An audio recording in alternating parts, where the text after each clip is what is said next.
اور ماہی کے کار سے اترتے ہی ماہی کی نظر سامنے کھڑے حامد پر پڑتی ہے۔ او گاڈ، اب یہ ولید کو بتا دے گا۔ وہ حامد کو دیکھتے ہی دل میں کہتی ہے چلو۔ ایم ڈی اس کو پکڑتا اب اندر لے کر آتا ہے، جہاں ایک طرف ناہلہ بنی بیٹھی تھی۔ ماہی شوق سے پھٹی پھٹی نگاہوں سے ناہلہ کو ہی دیکھ رہی تھی اور اس کے ذہن میں ہزاروں سوال آ رہے تھے۔ ناہلہ یہاں کیسے آئی؟ ایم ڈی نے ناہلہ کو کیوں پکڑ رکھا ہے؟ یہ یہاں پر کیا کر رہی ہے؟ یہ یہاں پر اس لیے کیونکہ اس کی موت آنے والی ہے۔ کیا مطلب؟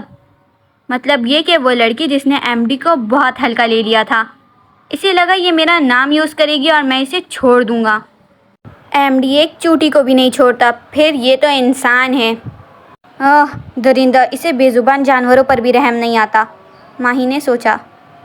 ایک ولید ہے جس نے اسے معاف کر دیا تھا، صرف معاف نہیں کیا، معافی مانگ کر معاف کیا، اور ایک یہ ہے، میں اسے صرف اس لیے مار رہا ہوں کیونکہ اس نے میرا نام یوز کیا، میرے بارے میں غلط انفارمیشن دی۔ کیا کہا تھا اس نے؟ ایم ڈی مافیا لڑکیوں کے ساتھ کچھ نہیں کرتا۔ ابھی یہ اپنی آنکھوں سے دیکھے گی کہ میں اس کے ساتھ کیا کیا کرتا ہوں۔ لڑکی ہو یا لڑکا، ایم ڈی کسی کو نہیں چھوڑتا۔ ایم ڈی جیسے جیسے بول رہا تھا، ناہلہ کے ساتھ کھڑے دو لڑکے ناہلہ پر تشدد کر رہے تھے اور ناہلہ کے ناک منہ سے خون ابل ابل کر باہر نکل رہا تھا۔ یہ کیا کر رہے ہو؟ اس کی حالت دیکھو۔ ماہی کو ناہلہ پر ترس آیا تھا اس کی ایسی حالت دیکھ کر۔ شی ڈیزرو دس۔ اب حامد ایم ڈی کو گن دیتا ہے۔ ایم ڈی کسی کو کوئی اشارہ یا کوئی حکم نہیں دے رہا تھا، یہاں موجود سارے لوگوں کو اپنا کام پتہ تھا کہ کب ان کو کیا کرنا ہے۔ اب تم سوچ رہی ہوگی کہ میں تمہیں یہ سب دکھانے یہاں کیوں لایا ہوں؟ تمہیں بتا دوں کہ ایم ڈی تمہاری بھی ایسی حالت کرنے والا ہے۔ اوہ، میں تو ڈر گئی۔ ناہلہ یہ سب دیکھ سکتی تھی، لیکن اس کی ایسی کنڈیشن نہیں تھی کہ وہ کچھ بولتی یا کوئی حرکت کرتی۔ وہ بے جان مردہ وجود بن گئی تھی جو اب مری کہ تب مری۔ میں بھی بتا دوں کہ ماہی ناہلہ نہیں ہے۔ اچھا لو۔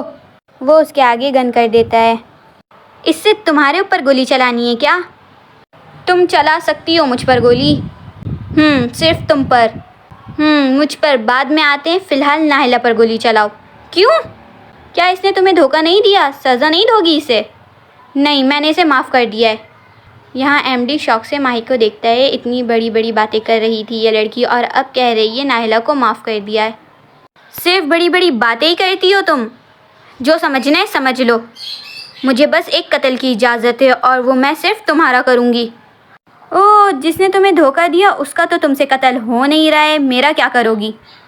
وہ ایم ڈی تھا اور وہ اچھے سے ماہی کو جانتا تھا اور وہ اسے ورگلا رہا تھا کہ وہ جذبات میں آ کر ناہلہ کے اوپر گولی چلا دے۔ پتہ نہیں اس کا کیا مقصد تھا۔ تم چاہے جتنا مرضی مجھے ورگلا لو، ماہی گولی نہیں چلائے گی۔ اسے تو دیکھو ذرا، اسے کسی اور کی بات تو اتنی آسانی سے سمجھ نہیں آتی، لیکن ابھی ایم ڈی کی ساری چالاکیاں اسے سمجھ آ رہی ہیں۔ بڑی ہی عجیب لڑکی ہے۔ ماہی! وہ بہت دیر سے بولنے کی کوشش کر رہی تھی، اب جا کر وہ کامیاب ہو گئی تھی۔ بڑی مشکل سے اس کے منہ سے یہ الفاظ نکلے تھے، اب تک تو تمہیں کلمہ بھی پڑھ لینا چاہیے تھا۔ اور یہاں ایم ڈی ناہلہ پر گولی چلا دیتا ہے اور اب وہ اپنی غصے میں لال ہوتی آنکھوں کے ساتھ ماہی کی طرف دیکھتا کہتا ہے، اسے دیکھ لو اور ذہن نشین کر لو، اس سے بھی بدتر حال میں تمہارا کرنے والا ہوں۔ وہ یہ کہتا اپنے بندوں سمیت یہاں سے نکل جاتا ہے، ماہی کو ناہلہ کی لاش کے پاس چھوڑے۔ ماہی عجیب و غریب کیفیت میں وہاں کھڑی ناہلہ کی باڈی کو ہی دیکھ رہی تھی، جس کا پورا وجود خون خون ہو رہا تھا۔ وہ سختی سے آنکھیں میچتی ہے۔ اچھا ہوا اس نے ناہلہ پر گولی نہیں چلائی، ورنہ ماہی میں اور اس درندے میں کیا فرق رہتا؟ جیسے تم لوگوں کو تڑپاتے ہو نا ایم ڈی، اللہ کرے تم بھی ایک دن ایسے ہی تڑپو۔ وہ سوچ رہی تھی اتنا تو اس پر تشدد کر چکا تھا، وہ گولی مارنا ضروری تھا کیا؟ اتنے میں حامد اندر آتا ہے اور اپنے بائک کی چابی ماہی کی طرف پھینک کر کہتا ہے، یہاں ولید نہیں ہے جو تمہیں آئے گا یہاں سے بچانے کے لیے، اسی لیے بنا ٹائم ویسٹ کیے اٹھو اور گھر جاؤ۔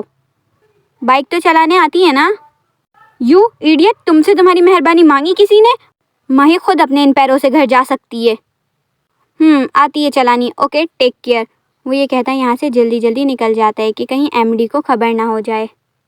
پھر ماہی بھی یہاں ناہلہ کو چھوڑتی نکل جاتی ہے، اب وہ مر گئی تھی، اسے ہاسپٹل لے جانے کا کوئی فائدہ نہیں تھا، اور ماہی کہاں لے کر جاتی اسے، اسی لیے اس نے اسے یہیں چھوڑنا بہتر سمجھا۔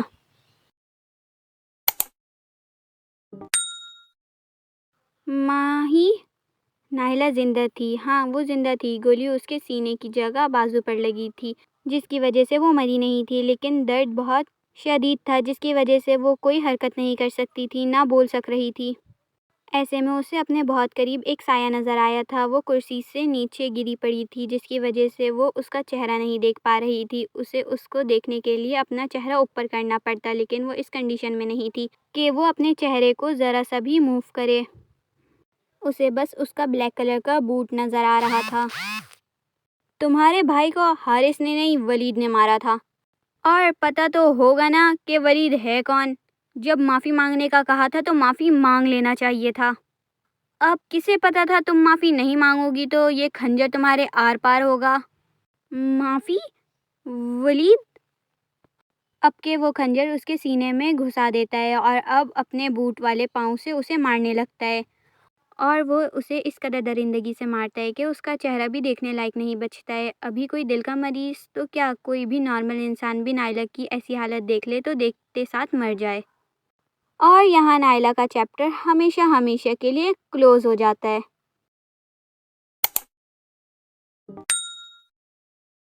اب ماہی گھر پر آ جاتی ہے اور پھپھو نے جو کام اسے کہا تھا وہ کرنے لگتی ہے۔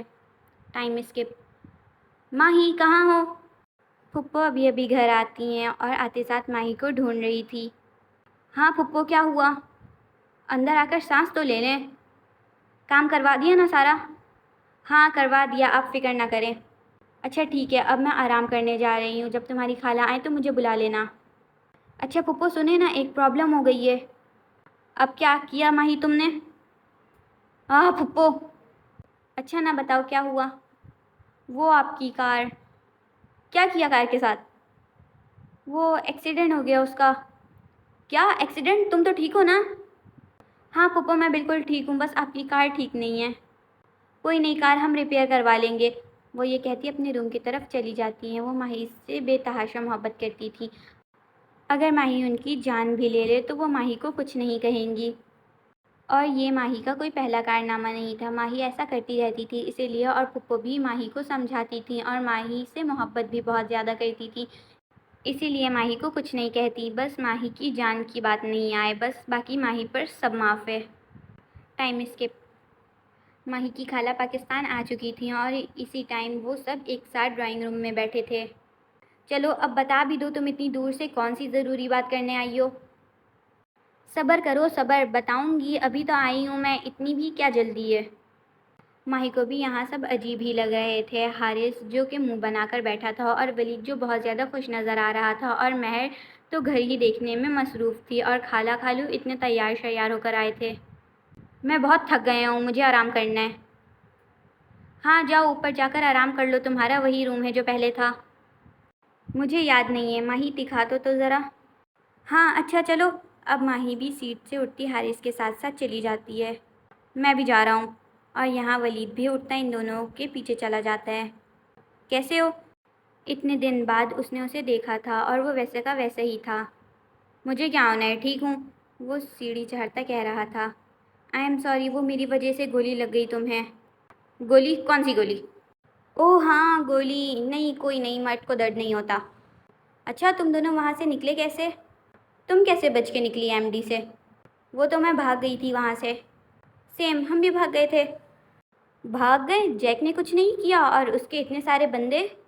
وہ ایم ڈی سے بچتا تو ہمیں کچھ کرتا نا، ایم ڈی نے مار دیا تھا اسے تمہارے بے ہوش ہونے کے بعد ہی۔ تمہیں کیسے پتہ یہ سب؟ تمہیں تو گولی لگ گئی تھی نا؟ ولید نے بتایا، ہم دونوں مر رہے تھے وہاں، وہ تو زندہ تھا نا، اس نے دیکھا یہ سب۔ وہ تمہیں اکیلے وہاں سے نکال کر ہاسپٹل کیسے لایا؟ او ماہی اتنا سوال کرتی ہو، وہ میرا بھائی ہے، وہ کر بہت کچھ سکتا ہے پر کرتا نہیں ہے، وہ الگ سی بات ہے۔ یار باقی باتیں کل، ابھی میں سچ میں بہت تھکا ہوا ہوں۔ وہ یہ کہتے ہوئے اپنے روم کے اندر چلا جاتا ہے۔ اب ماہی بھی اسمائل کرتی پیچھے مڑ جاتی ہے اور ولید سے ٹکرا جاتی ہے۔ جنگلی انسان کے بچے بن جاؤ، کیا ہے راستے پہ کھڑے ہو؟ دل بند ہو گیا تھا پر آپ سے ٹکرانے کے بعد پھر سے کام کرنے لگا ہے۔ اوہ کیا بک رہے ہو، بخار تو نہیں ہو گیا؟ بخار نہیں، عشق ہوا ہے، وہ بھی آپ سے۔ ماہی اب حیرت سے ولید کا چہرہ دیکھنے لگتی ہے۔ اوہ ہو ماہی، مذاق کر رہا ہوں، سیریس کیوں ہو گئی؟ شکر ہے، نہیں تو ابھی ایک لگ جاتا تمہیں میرے ہاتھ سے۔ دوسری طرف ایسا کرو بھائی صاحب کو کال کر دو کہ کل لنچ پر آ جائیں، میں سوچ رہی ہوں ان کے سامنے ہی بات کر لوں تو زیادہ اچھا رہے گا۔ او ہو، ایسی بھی کیا بات ہے، تم کیوں اتنا سسپینس کریٹ کر رہی ہو؟ بس اب میں ان کے سامنے ہی بات کروں گی، اب میں آرام کروں گی۔